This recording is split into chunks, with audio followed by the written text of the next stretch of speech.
Two men stood in a glass office at 2 in the morning. They spoke in Mandarin.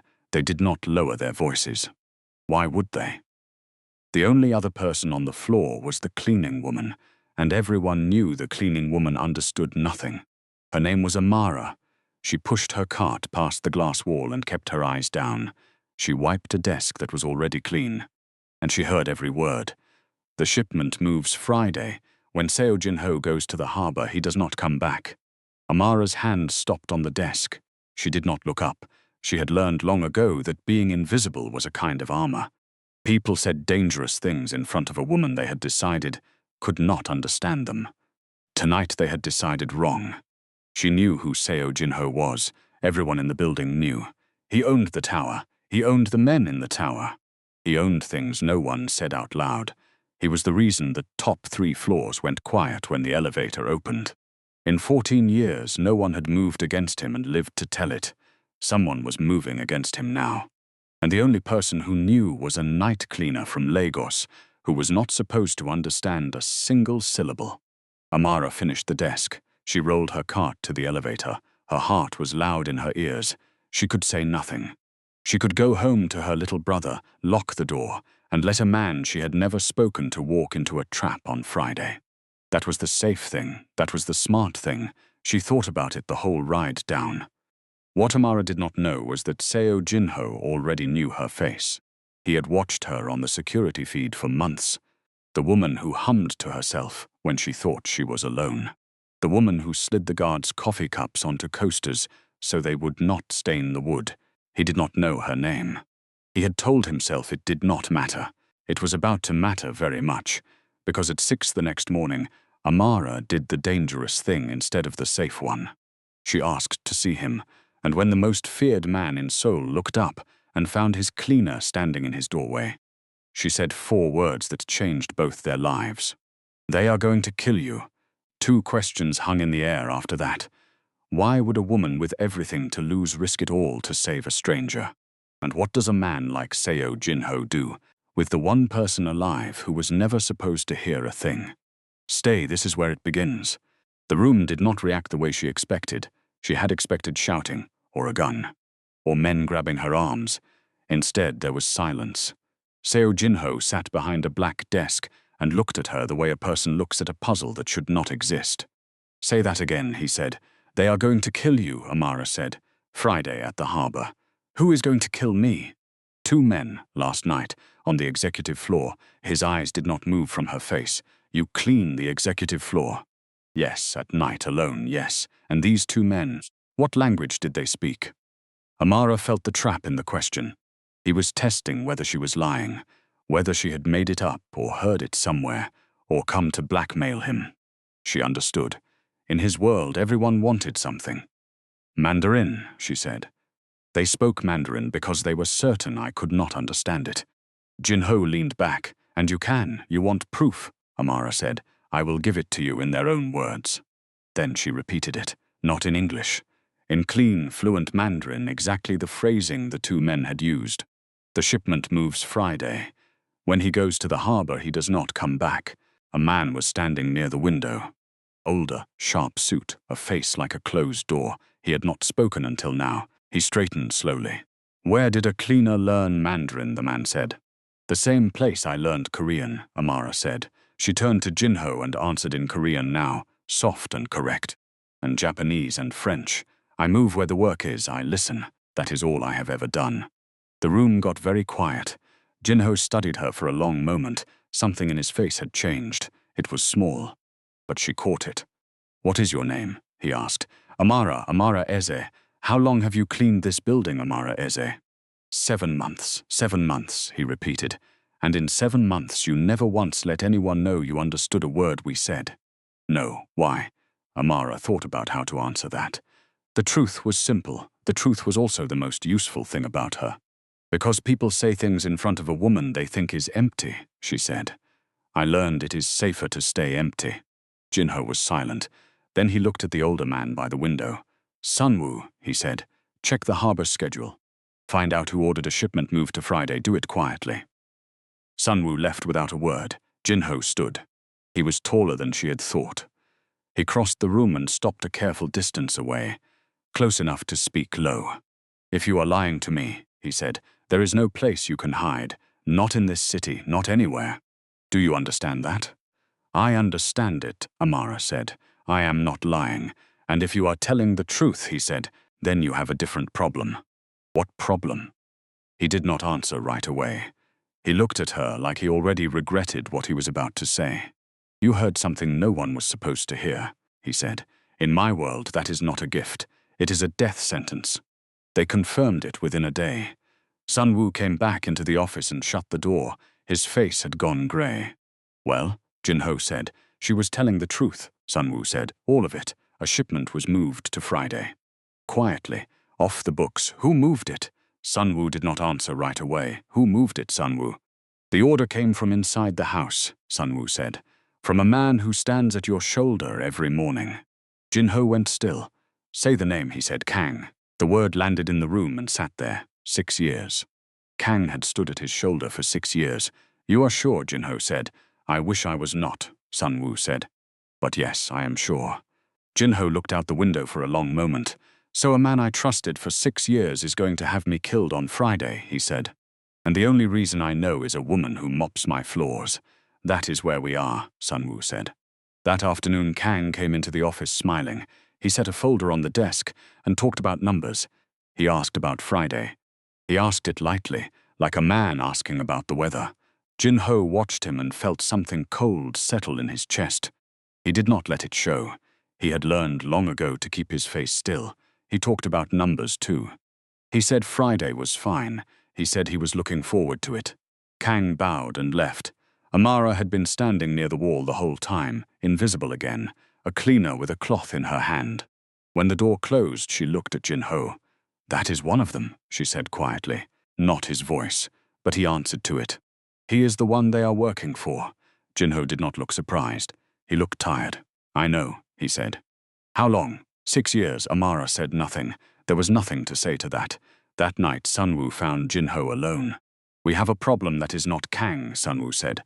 The girl, she heard everything. She can name the day, the place, the men. If this ever reaches the wrong ears, she is the thread that unravels all of it." Sun-woo paused. "You know what has to happen to a thread like that?" Jin-ho did not answer. "Boss, she has to disappear, one way or another. It does not have to be ugly. We can pay her, we can move her far. But she cannot stay here knowing what she knows." Jin-ho stood at the window. Seoul spread out below him, a field of cold light. "She saved my life," he said. "That does not change the math." "She had every reason to stay silent and go home," Jin-ho said.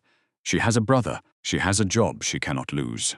She had nothing to gain and everything to lose, and she came to my door anyway." He turned. "You want me to make that woman disappear?" "I want you to survive," Sun-woo said. "That is my only job." Jin-ho was quiet for a long time. "No," he said finally. "She does not disappear. She becomes untouchable." Sun-woo frowned. "How exactly do you make a cleaner untouchable?" Jin-ho did not answer him. He was already thinking of his grandmother, of the machines by her bed, of the one thing she had asked him for, the only thing she had ever asked him for, in a voice that got smaller every week. The next morning he called Amara back into the office. She came in wary. She stood by the door. She did not sit. "I have a way to keep you alive," Jin-ho said. "You are not going to like it. Tell me anyway." He looked at her. "You marry me," he said. Amara laughed. It came out sharp and disbelieving. "No," she said. And she turned and walked out. She walked out of the office. She walked out of the tower. She walked past the guards who did not stop her because no one had told them to. She got on the train and she went home to the small apartment where her little brother was doing homework at the kitchen table. And she stood in the doorway and tried to remember how to breathe. "You're home early," Chidi said, not looking up. He was 12. He had their mother's forehead and their father's stubborn mouth. "Slow night," Amara said. "You always say that. It is always slow." He looked up then. "You look weird." "I look tired," she said. "Do your math. I finished my math. Then check it again." He grumbled and bent back over the page. Amara made him dinner. She listened to him talk about a boy at school who could do a backflip. She did all the ordinary things and none of them felt real. A man who owned half the city's shadows had asked her to marry him. She had laughed in his face. Men like that did not get laughed at. She lay awake that night and understood something she did not want to understand. She was already in it. The moment she opened her mouth in that office, she was already in it. There was no going home to before. Before was gone. Around 1 in the morning, her phone lit up, a message from a number she did not know. No words, just a photograph. It was a photo of her front door, taken from the hallway, taken tonight. Amara sat up. Her whole body went cold. She went to the window. The street was empty. She checked the locks twice. She stood over Chidi while he slept, and she did the math Jin-ho had been too kind to say out loud. Invisible was not armor anymore. Someone had seen her. Someone wanted her to know she had been seen. In the morning, she went back. She did not sit this time either. She stood in front of his desk and put her hands flat on it. "Someone photographed my door last night," she said. "I know," Jin-ho said. "It was not us. I know it was not you." "That is the problem." She held his eyes. "You said you had a way to keep me alive." I laughed. "I am not laughing now, but I am not a woman you buy, and I am not a woman you own. So before I say anything, you are going to tell me the truth, all of it. Why marriage? Why me? What do you get?" Jin-ho was quiet. Then he did something she had not expected. He told her. "My grandmother is dying," he said. "She has weeks, maybe less. She raised me after my parents were killed. She is the only person who ever loved me without wanting something back." He paused. "She has one wish, to see me married before she goes, not engaged, not pretending, married to someone real. Someone who chose me and not my name. And I am convenient," Amara said. "You are more than convenient," Jin-ho said. "You are real. My grandmother reads people the way you read languages. She would see through any woman from my world in a minute. She would never see through you, because there would be nothing to see through." He looked at her. "You would not be lying to her. You would just be there." Amara let that sit. "And what do I get?" she said. "You and your brother become untouchable," Jin-ho said. "No photographs of your door. No men in your hallway. Anyone who touches what is mine does not get a second chance. And as my wife, you are mine to protect. That is not a threat. That is how my world works." 6 months, Amara said. "Then what?" "Then we divorce quietly. You keep a settlement large enough to never clean a floor again. You go where you want. You do what you want. You never see me again if that is what you choose." Amara thought about Chidi, about the photo of her door, about the years she had spent making herself small enough to slip through the world unseen. She was tired of being small. She was tired of being safe by being invisible. "I set the terms," she said, "in writing, everyone. Name them. You never pull my brother into your world. Ever. He does not meet your men. He does not learn your business. He grows up ordinary and clean, and if that is ever in danger, the deal is over. Agreed. When we are alone, no lies. I do not care what we perform in public, but between us, the truth. Even when it is ugly." Something moved in his face. "Agreed. And the money is not a gift," Amara said. "It is pay. For 6 months of my life and my name. I am not grateful for it. I earned it." Jin-ho almost smiled. It was the first time. "Agreed," he said. The lawyer came that afternoon. Amara went over every line. She asked questions. She changed 2 clauses. Then she signed her name, and Seo Jin-ho signed his beside it. And a woman who had spent her whole life disappearing became, on paper, the wife of the most dangerous man in Seoul. Sunwoo watched from the doorway. When Amara passed him on her way out, he spoke low, so only she could hear. "You have no idea what you just walked into," he said. Amara stopped. She looked at him. "Neither does he," she said, and she left. The care home was in a quiet part of the city, up a hill behind old trees. The room was full of light and plants and photographs. And in a chair by the window sat the smallest woman Amara had ever seen. Jin-ho's whole body changed when he saw her. The stillness cracked. He crossed the room fast and knelt beside the chair and took the old woman's hands. And he spoke to her in Korean, low and warm, in a voice Amara had not heard him use before. Then the grandmother looked past him, straight at Amara. "Come here, child," she said. "Let me see you." Amara came closer. Up close, the old woman was frail as a bird, but her eyes were sharp and bright and did not miss a thing. "Halmeoni," Jin-ho said. "This is Amara, my wife." The old woman took Amara's hands in both of hers. She studied her face for a long moment. Then she said something in Korean quietly and her mouth curved. "You have honest eyes," she said. "That is rare in this family." Amara answered before she could think better of it, in Korean, soft and correct. "Thank you for letting me meet you, Halmeoni." The old woman's face broke open into a laugh. It was a bright, surprised sound, like wind chimes in a doorway.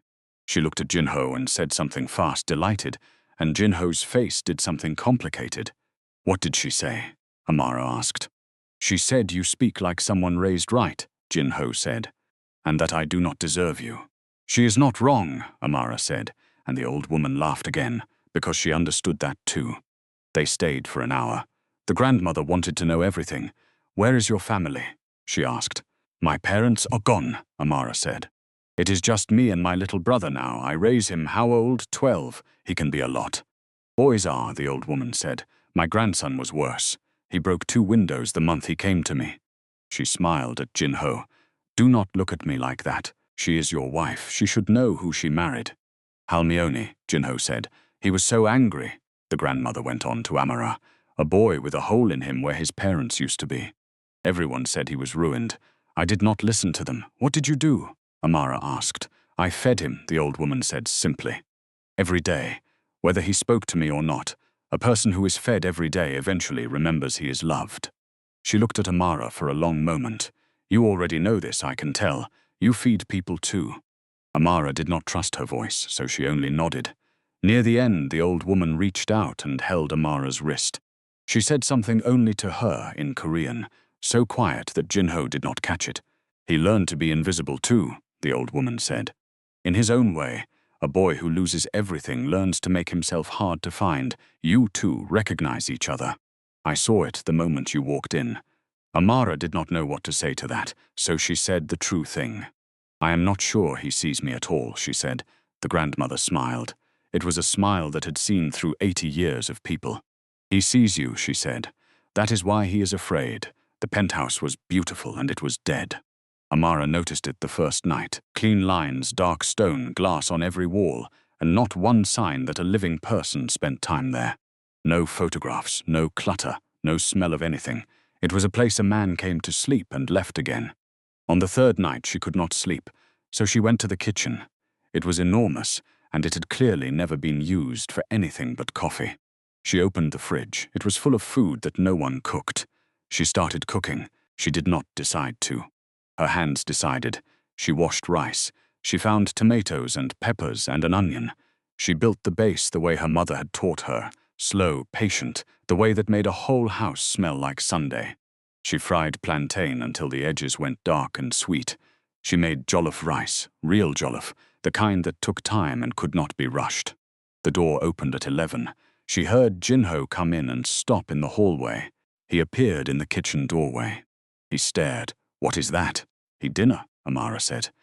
"I could not sleep. I needed to do something with my hands." She hesitated. "I made too much. I always make too much." "What is it?" "Jollof rice. It is Nigerian." "And plantain." She wiped her hands. "You do not have to eat it." Jin-ho got a plate without a word. He served himself. He sat at the counter. He took a bite. His eyes changed. "This is good," he said quietly. Then, like it surprised him, "This is very good." Amara let out a breath she did not know she was holding. He ate. Then he served himself again, which she had not expected. He ate slowly, like a man who had forgotten that food could be a thing you enjoyed instead of a thing you fueled with.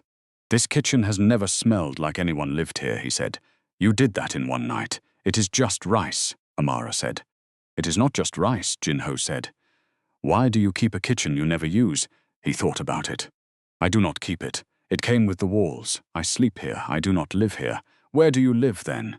"I have not, in a long time." He looked at the plate. "This is the first meal anyone has made in this apartment. Do you understand that? Years, and the first one is yours." Amara did not know what to say to that, so she put more plantain on his plate. "Eat," she said.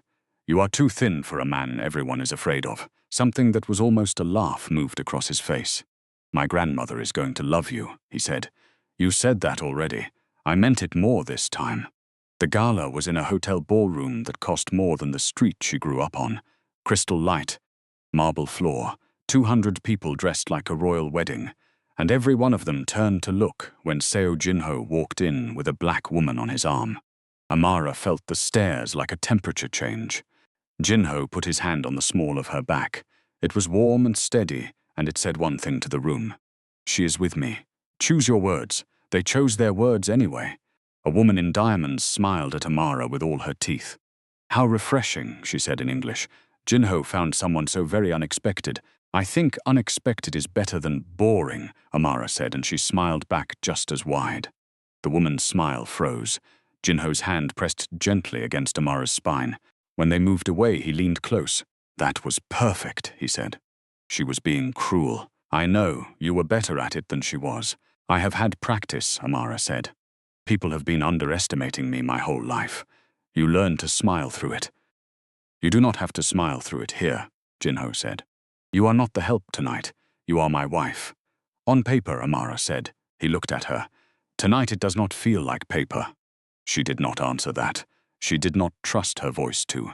It happened near the end of the night, and it happened because of what Amara was. Two men stood by the bar. One of them was an associate of Kang. The other was the Chinese partner who had spoken Mandarin in the glass office. They stood close to Amara, and they lowered their voices, and they spoke in Mandarin because the foreign wife could not possibly understand. Amara stood with a glass in her hand and looked bored and heard every word. The plan had changed. It was not the harbor anymore. The harbor was too watched now, too obvious. They'd chosen a new place, a place where Jin-ho would not bring his guards, a place where his hardness went soft, his grandmother's care home, on the hill, behind the old trees. Amara did not react. She had spent her whole life not reacting. She finished her water. She set down the glass. She found Jin-ho across the room, and she took his arm, and she smiled for the cameras, and she said, close to his ear, in a voice that did not change, "We need to leave now." Smiling. In the car, she told him. They changed the plan, she said, to what? Not the harbor.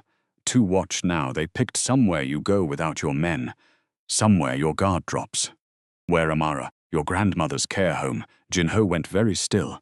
Not angry, still. The kind of still that is worse than anger. When? He said.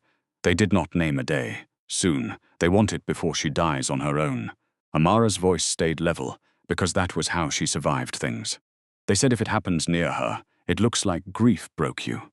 Not a hit, just a sad man who lost his grandmother and could not go on. They said that. They said worse. They talked about her like she was a piece on a board. She looked at him. I did not translate the worst of it. You do not need it in your head. Jin-ho was silent for a long moment. When he spoke, his voice was low.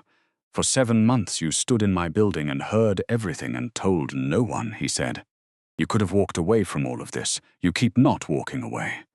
I know, Amara said. Why? She looked out the window at the passing city. Because I know what it is to be treated like a piece on a board, she said. I am not going to stand there and let it happen to an old woman who called me child. Jin-ho looked at her then. Really looked. Not the way a man looks at something he has to protect. The way a man looks at the sharpest ally he has ever had and did not see coming and does not know what to do with. Kang found her alone the next week. It was not an accident. She was in the hallway outside the office. He fell into step beside her, smiling. Easy. You are cleverer than you look, he said in Korean. The wife who understands everything. It is a good trick. I do not do tricks, Amara said. No, Kang's smile did not change. Then let me be plain with you, since you understand plain. Clever things are useful, but invisible things. He leaned in, just slightly. Invisible things are so very easy to make disappear. He walked on. Amara stood in the hallway and did not let her hands shake until he was gone. Jin-ho wanted blood. I know where he sleeps, he said. This ends tonight. No, Amara said. He tried to have me killed. He put my grandmother on a board like a game piece. And if you shoot him, what happens tomorrow? Jin-ho stopped. His partners scatter, Amara said. His debts get called, and every man in your world hears one thing. Seo Jin-ho murdered his own second in his own house because a traitor rattled him. That is not power. That is proof you can be pushed into breaking your own rules. So I let him walk. I did not say that. Amara stepped closer. You do to him exactly what he tried to do to you. You make him disappear, not with a gun, with the truth. in front of every person who matters to him. Jin-ho looked at her for a long moment. "You have thought about this," he said. "I think about everything," Amara said. "It is the only thing I have ever been good at." So they built it out of paper and words instead of bullets.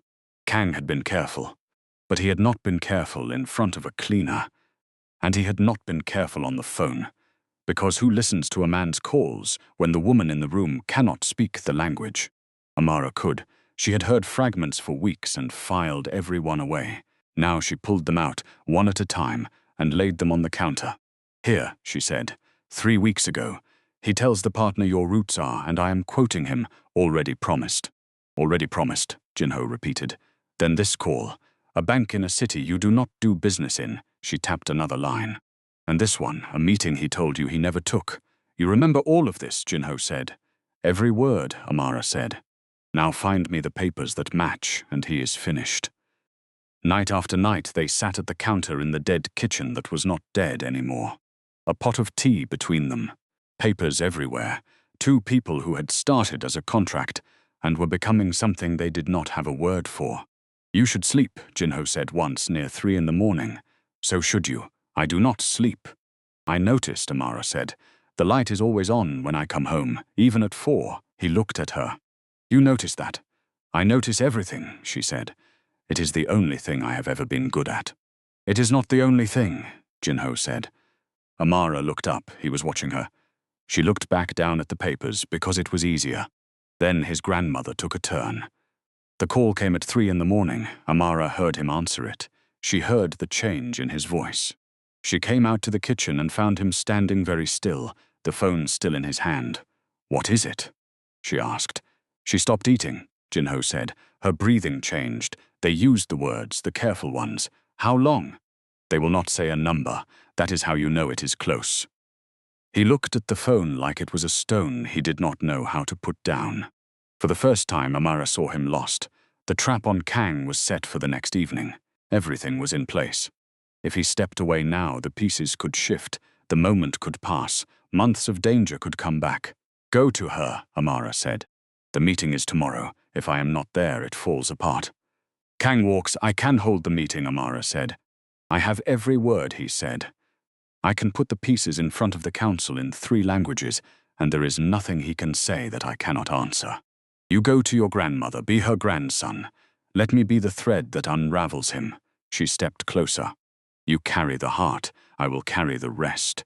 That is what a partner is for." Jin-ho looked at her like she had said something in a language he had waited his whole life to hear. "You are not supposed to be this," he said quietly. "I know," Amara said. "Go." She did not need to be in the room in the end. That was the beauty of it. She had given Jin-ho's most trusted man the sequence, the recordings, the translated lines, laid out so plainly that a child could follow them. When the council gathered, the truth walked in without her. Kang tried to talk. There was nothing to say. The pieces spoke for themselves in his own voice, in his own hand. One by one, the men who had bowed to him looked away. His partners cut him loose before the meeting even ended, because a man exposed is a man who is bad for business. No shots, no blood, just a room full of powerful people watching a traitor become nothing. Sunwoo called Jin-ho when it was done. "It is finished," he said. "Kang is out. His partners cut him loose before you even finished speaking. And no war." "And no war. The council wanted to know how you had it all. Names, calls, dates, in 3 languages." "What did you tell them?" "Nothing," Sunwoo said. "But we both know how you had it." He paused. "I told her once she had no idea what she walked into. I was wrong, boss. She walked in with her eyes open. She just kept it to herself." "Yes," Jin-ho said, "she does that." By morning, Kang was ruined, stripped of his name, his money, his place. Pushed out into a city that no longer had a use for him, in their world that was worse than a bullet, and everyone knew it. But Amara was not there for any of it. She was at the care home, sitting beside a dying woman, holding one of her hands. Jin-ho held the other. The grandmother woke once more near the end. Her eyes found Jin-ho first, then they moved to Amara. And she smiled, because both of them were there, one hand held in each of hers. And that was the whole of what she had asked the world for. She said something in Korean very soft. Jin-ho leaned close to hear it, then he could not speak. So Amara answered for him in Korean, so the old woman would understand. He heard you, Halmione, Amara said. He is not going to be alone. The grandmother's hand tightened once around Amara's. A small pressure, a thank you, a blessing, then it let go. She died in the light by the window, with her grandson on one side and the woman he had married on the other. She was not afraid. She had said so many times. She had only wanted to see one thing before she went, and she had seen it. The funeral was 3 days later. Formal, traditional, full of people Amara did not know. She stood beside Jin-ho through all of it. He did not cry. He did not break. He stood like carved stone and greeted every guest with a face that showed nothing. But somewhere in the middle of it, his hand found hers, and he held on, and she held back just as hard. They went home in silence. He walked straight to his room and shut the door. Amara gave him 1 hour. Then she knocked. I am fine, he said through the door. No, she said, you are not. There was a long silence. Then, quietly, come in. He was sitting on the floor by the window, looking at nothing. She sat down beside him. She did not fill the silence. She just stayed in it with him. After a while, he started to talk. About his grandmother. About the boy he had been at 14. All rage and grief, breaking everything he touched. About the woman who had refused to give up on that boy, who had taught him that being strong was not about building walls. It was about choosing what mattered and standing in front of it. She told me once I would know I was healing when I let someone see me and did not flinch. Jin-ho said. His voice caught. I have not let anyone see me in 20 years. I am seeing you right now, Amara said. He turned and looked at her. His eyes were red and dry. I know, he said. That is the part that frightens me. Why? Because everyone I have ever let see me is gone now, he said. My parents, and now her. I am not going anywhere, Amara said. You have papers that say you are, in a few weeks. Amara was quiet for a moment. Papers are just paper, she said. You of all people should know that. He looked at her for a long time. I am not flinching, he said. She took his hand. She laced her fingers through his. And they sat on the floor of a house that used to be dead, and they did not let go. The 6 months ended the way all deadlines do. Quietly, on a Tuesday, the lawyer sent the divorce papers. Standard, clean, exactly what they had agreed to. Amara looked at them on the counter for a long time. She had done the sensible things. She had found a small apartment in a good part of the city, close to a school for Chidi. She had used a little of her own savings, not his money, to put down a deposit on something else. A single room with a desk and a door, and a small sign she was not sure she had the courage to hang yet. A place where a woman who understood every language in the room could finally be paid to understand it. Her own practice. Her own name on the door. She was looking at the apartment listing when Jin-ho came home. He stopped in the doorway. He saw the screen. He saw the divorce papers on the counter beside it. You are looking at places, he said. We have until Tuesday, Amara said. I have to plan. His face went still in the way she had learned meant he was hiding something that hurt. Right, he said. Of course. He started to leave. Wait, Amara said. He stopped. Say the thing you are not saying, she said. That was the deal, the truth even when it is ugly. Jin-ho stood in the doorway with his back half to her. For a moment, she thought he would not do it. I signed those papers this morning, he said. Because it was the agreement.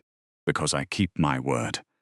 And the whole time I was signing them, all I could think was that I was signing away the only thing in 20 years that made this house feel like a place a person could live.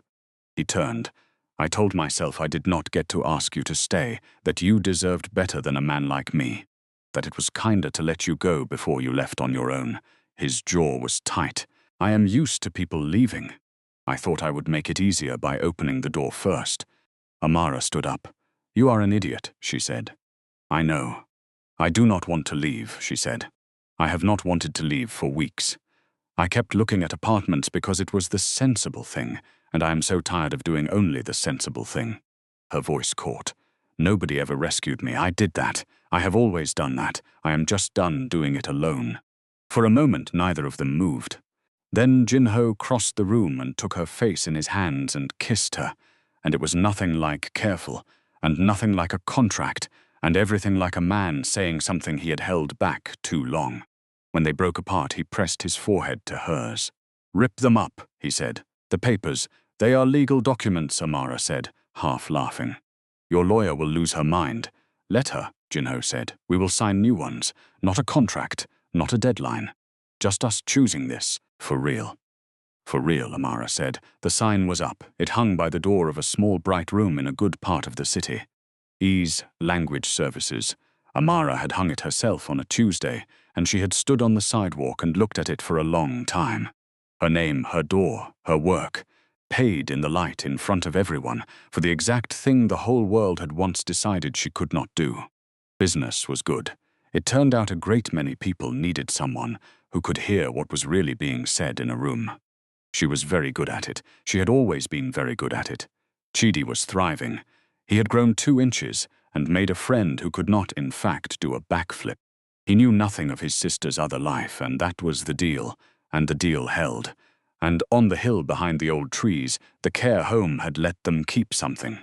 A key to the small hanok on the grounds where the grandmother had liked to sit in her last good months. Jin-ho had bought it. It was full of plants now, half of which Amara kept alive and half of which she did not. It was full of light. It was the opposite of the dead penthouse he used to disappear into. On the anniversary of the day they signed the first foolish contract, a lawyer came to the hanok with an envelope. She left this with me, the lawyer said. She was very specific. It was to be given to your wife. On your first real anniversary, not the paper one. Amara took it. Inside was a note in shaky handwriting, half Korean and half careful English, the letters uneven where the hand had been weak. She stood in the doorway and opened it, with the afternoon light coming in. My dear Amara, it began. If you are reading this, it means my stubborn grandson finally told you the truth. It means you stayed. It means I was right, as I usually am. I knew the day I met you. I have spent my whole life reading people. I knew you in 1 minute. You were not there to fool an old woman.